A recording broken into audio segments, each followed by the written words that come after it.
Amidst the mountain ranges of Arunachal Pradesh lies the second largest monastery in the world, where recently a young boy became a monk. One day, the head monk and this young monk set out on a journey across the country. They traveled through numerous villages and cities, meeting countless people and sharing experiences of their lives. One day, a sudden rainstorm and thunderstorm forced them to take shelter in a nearby dharamshala, pilgrim lodge. Everyone present in the dharamshala was enjoying the beautiful sight of the rain, with some indulging in jokes and laughter, while others savored hot tea. However, the manager of the dharamshala, who was sitting in a corner, seemed lost in a different world. Deep lines of worry were etched across his face, as if some heavy burden was eating him up from within. Noticing this, the head monk approached him and gently asked, "Why are you so sad?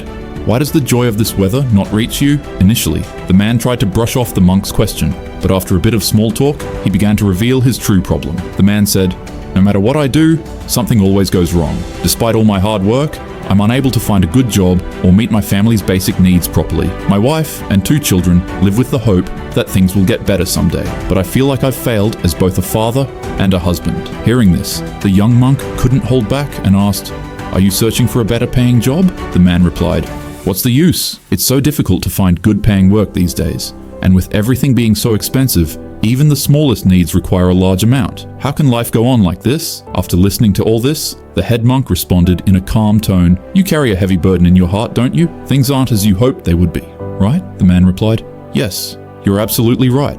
I'm entangled in these worries every day. My mind is constantly consumed with thoughts of running away from all this. You monks have a better life than us, without any worry or stress." The man's words resonated with the young monk, who thought the man's concerns were valid. After all, anyone unable to support their family, with worries about job security and a life that hasn't turned out as expected, would naturally feel stressed. But the young monk was mistaken. The master's response surprised him. With a serious tone, the master said, "And has this habit of worrying fixed everything for you? Think about it. If it didn't, what would you do?" The man replied, "I don't understand what you're trying to say." The master continued, "Instead of being happy with what you have, you're constantly troubled by what you don't. You're nurturing this worry without ever thinking that by doing so, you're dishonoring the life you currently have. Isn't it this very job that keeps food on the table for your family? So you should be at peace and happy, rather than drowning in worry." The man replied, "Yes, but I can't help but worry about the problems I'm facing. Everyone else seems happy and comfortable.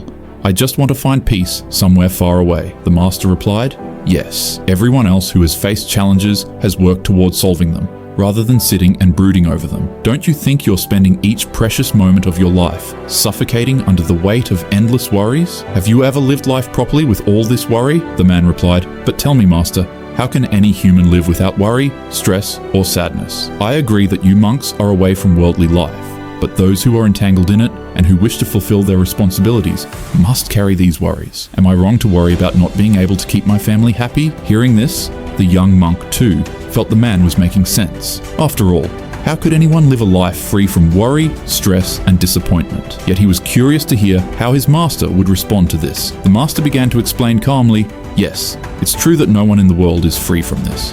I admit that there is stress and worry in worldly life, but it's not as though becoming a monk makes all life's problems disappear. We too have worries, but we don't let them take root and grow like you do." The man, bewildered, asked, "What do you mean, master?" The master, in his usual serious tone, explained, "You're not the only one in the world with worries or stress.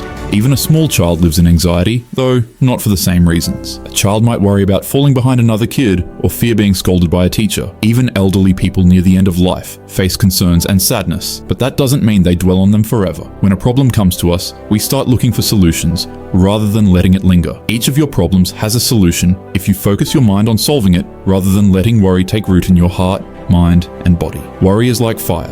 It burns you continuously, consuming you. So whenever a worry or stress enters your life, try to find a solution. Constantly brooding or worrying over it achieves nothing. If worries didn't exist, life wouldn't be as meaningful. It's the darkness that makes us appreciate the light. Thus, even these worries are important. They always leave us stronger and teach us something. So stop living in worry and instead spend your remaining time with joy." The monk and the man were both astonished at the simple yet profound solution to such a common problem. Listening to the monk's words, the man felt as though all of us have complicated our lives unnecessarily. Everyone knows these things to some extent, but we still drown ourselves in worries and let our lives burn away. He thought perhaps monks live such calm, peaceful lives because they're able to see that faint ray of hope hidden within life's challenges. something that brings clarity and makes life simpler. Inspired by the monk's words, the man gained a new energy and a fresh perspective on handling problems. He resolved that from that day onward, he would focus on finding solutions rather than letting worries weigh him down. Friends, I hope you enjoyed this video. If you liked it, please like the video and subscribe to the channel. Thank you.